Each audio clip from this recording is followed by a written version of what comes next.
अस्सलाम वालेकुम।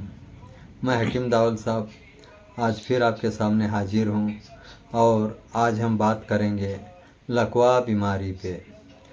तो साथियों, लकवा को ही अंग्रेज़ी में पैरालाइज कहते हैं और ये जो लकवा बीमारी है ये हकीकत में दिमाग से होती है, जिसे हम अंग्रेज़ी में ब्रेन कहते हैं और ब्रेन स्ट्रोक अंग्रेज़ी में कहते हैं। यानी कि दिमाग की एक नस डैमेज होना या उसकी हरकत बंद होना, उसी को लकवा बीमारी कहते हैं। क्योंकि साथियों, हमारे दिमाग से जो इलेक्ट्रॉनिक करंट्स निकलते हैं तमाम बॉडी के लिए, तो जैसे दिमाग से निकलता है उसी को मान लो कि हम इलेक्ट्रॉनिक वेव्स भी कहते हैं या इलेक्ट्रॉनिक करंट कहते हैं। तो इसको समझाने के लिए मैं एक आपको मिसाल देता हूँ कि जैसे कि मान लो बिजली का बोर्ड हमारे घर में है और दूसरी जगह बल्ब या फैन है। हम बोर्ड में अगर फैन वाला बटन चालू करते हैं तो फैन जलता है, बल्ब वाला बटन चालू करते हैं तो बल्ब जलता है। अगर इसके दरमियान में कहीं कुछ शॉर्ट सर्किट हुआ हो या फिर वायर में ब्रेक हुआ हो तो फिर वो चीज़ नहीं चलती। मान लो कि हमने फ़ैन का बटन चालू तो किया है बोर्ड का, लेकिन फ़ैन नहीं चल रहा है, तो हमें पता चलता है कि फ़ैन और बोर्ड के दरमियान में कहीं वायर जो है शॉर्ट हुई है या फिर कहीं कुछ बिगाड़ हुआ है, जिसे हमें देखना ज़रूरी है। वैसे ही दिमाग से जो भी जानकारी बॉडी के लिए निकलती है उसी के मुताबिक हमारा पूरा जिस्म हरकत करते रहता है। तो ये दिमाग से निकलने वाली हरकतों के लिए जो ऑर्डर निकलते हैं, उन ऑर्डर वाले नसों में किसी एक नस में खराबी आना या वो नस जो है शॉर्ट होना, उसी को कहते हैं लकवा या पैरालाइज। यानी कि वो जैसे दिमाग की नस शॉर्ट हो जाती है तो हमारा जिस्म जो है, जिस्म का आधा हिस्सा जो है, या मान लो कि हाथ और पैर लेफ़्ट साइड का या राइट साइड का हाथ और पैर, ये पूरा एक आधा हिस्सा जिस्म का जो है काम करना बंद करता है, तो उसी को लकवा या पैरालाइज कहते हैं। तो साथियों, पैरालाइज होने के बहुत सारे कारण हैं, जैसे कि हद से ज़्यादा मोटापा होना या फिर हाई बीपी के मरीज़ होना या लो बीपी का मरीज़ होना या फिर खून में गांठियाँ बनना, खून गाढ़ा होना, ऐसे बहुत सारे कारणों के वजह से हार्ट होता है। और एक आजकल देखने में आ रहा है कि ज़्यादा टेंशन लेने वालों को भी आजकल हार्ट बहुत तेज़ी से हो रहा है और हार्ट के मरीज़ तेज़ी से बढ़ रहे हैं। इसलिए हमने सोचा कि अपने चैनल के माध्यम से इस बीमारी का भी पूरी जानकारी बताएं और इसका आसान इलाज भी बताएं। तो साथियों, आप सबको लकवा या पैरालाइज की जो हमने जानकारी बताई है ये समझ में आई होगी। अब इसके लिए क्या करना है ये भी हम बताते हैं। अगर आपका वज़न ज़्यादा है, यानी आपको लगता है कि हद से ज़्यादा मेरा वज़न बढ़ रहा है, तो हमें उस वज़न को कम करने की कोशिश करना चाहिए। यानी कि खान पान में हमें खास ध्यान देकर ऐसी चीज़ें ना खाए जिससे वज़न तेज़ी से बढ़े। हमें ऐसा भोजन करना चाहिए कि हमारा बढ़ा हुआ वज़न कम हो जाए। तो इसके लिए भी मैं चंद नुस्खे बताऊंगा और उसके साथ साथ हमें ये भी देखना है कि अगर हम यानी कि मान लो हाई बीपी के मरीज़ हैं या लो बीपी के मरीज़ हैं, तो हम वक्त पर उसका ठीक से इलाज करवा लें ताकि हमें आगे जो है हार्ट की बीमारी ना हो जाए। तो अगर वज़न ज़्यादा है तो हम वज़न कम करने की जो है भोजन करें। उसमें जो होता है ज़्यादा हरी सब्जियों का इस्तेमाल करना और चावल कम मात्रा में खाना। क्योंकि साथियों, आज मैं देख रहा हूँ हर घर में रोटियां कम और सिर्फ चावल ही ज़्यादा खाया जा रहा है। तो चावल ज़्यादा खाने से बहुत सारे मरीज़ को हम देख रहे हैं। तो हम यही सुझाव देंगे कि अपने खान पान के अंदर चावल का जो इस्तेमाल कम करें और हरे सब्जियों का इस्तेमाल ज़्यादा करें। अब दूसरी बात, अगर किसी को लगता है कि मेरे सीने में दर्द हो रहा है और हो सकता है वो हार्ट का ही तकलीफ़ हो, तो ये बिल्कुल नहीं सोचना चाहिए कि सीने का हर दर्द जो है हार्ट की ही निशानी है।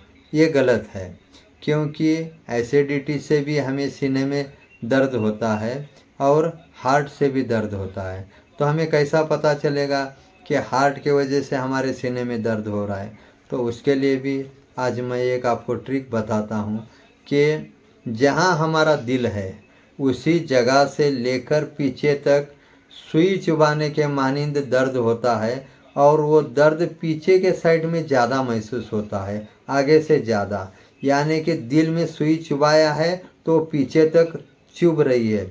ऐसा अगर महसूस होता है तो ही समझे कि आपको हार्ट की तकलीफ़ हो रही है, और इसे नज़रअंदाज नहीं करना चाहिए। और अगर सिर्फ सीने में जलन हो रही है या दर्द हो रहा है तो कभी ये नहीं समझना कि हार्ट ही हो रहा है। तो ये भी दोनों बातें मैं आपको बताया हूँ।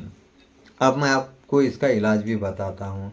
मान लो कि किसी को हार्ट का इमीडिएट तकलीफ़ हो रही है और पीछे तक चुभन हो रही है, तो उसको चाहिए तुरंत एक अमल करे। हर घर में हरी मिर्च होती है और लहसुन भी होता है। तुरंत क्या करे साथियों कि 2 हरी मिर्च और 2 लहसुन की कली लेना है और थोड़ा सा उसमें नमक डाल के उसकी चटनी बनाना है, और उस चटनी को 1 चम्मच चटनी को जो है खा लेना है और बिना पानी पिए वो चटनी पर, यानी कि चटनी खाने के बाद हरी मिर्च है तेज़ तो लगेगा, लहसुन भी है उससे भी तेज़ लगेगा। तो हम क्या करते हैं, जब तेज़ लगता है तो पानी पीते हैं, लेकिन यहाँ पर जब हार्ट की तकलीफ़ होती है या फिर सीने में दर्द हो रहा है और हमें अंदेशा हो गया है कि ये दर्द हार्ट वाला ही है, मुझे पीछे तक चुभ रहा है, तो ये तुरंत चटनी बनाना है और खा लेना है 1 चम्मच चटनी, और बिना पानी पिए कोई गर्म चीज़ यानी कि कंबल हो, चादर हो, जो भी गर्म है वो ओढ़ कर एक आधा घंटे तक सोना है। पूरा पाँव से लेके बदन को सर तक ढककर सो जाना है। इससे होगा क्या कि आपके शरीर में पसीना ज़्यादा छूटेगा, क्योंकि मिर्ची और लहसुन खाने से बॉडी के अंदर हरारत पैदा होती है और उस हरारत के वजह से पसीना आ जाता है, और जहाँ भी ब्लॉकेज है या फिर ब्लॉकेज हो के तुम्हें हार्ट का जो प्रॉब्लम हो रहा है वो तुरंत ख़त्म हो जाएगा। और इसके वजह से जो तुमको आगे चल के जो पैरालाइज का तकलीफ़ होने वाला है वो भी ब्लॉकेज क्योर होगा। तो हमें 2 बातों का ध्यान रखना है कि हार्ट के वजह से भी हमें जो है पैरालाइज हो सकता है, या फिर पैरालाइज जो है दिमाग के नस से भी होता है।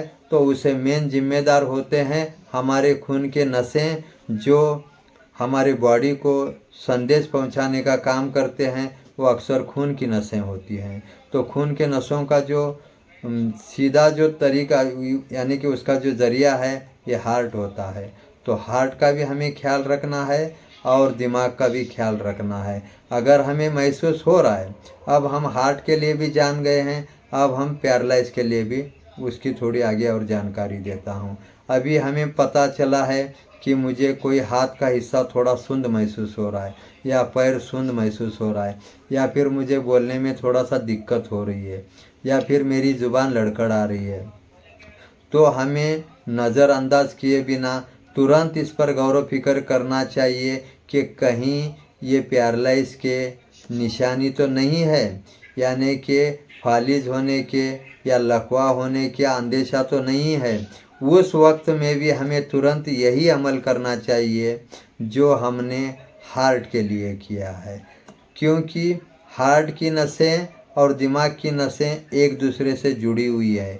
इसलिए खास करके तवज्जो देके गौर से सुनिए और अमल के लिए दिमाग में ये बातें रखिए।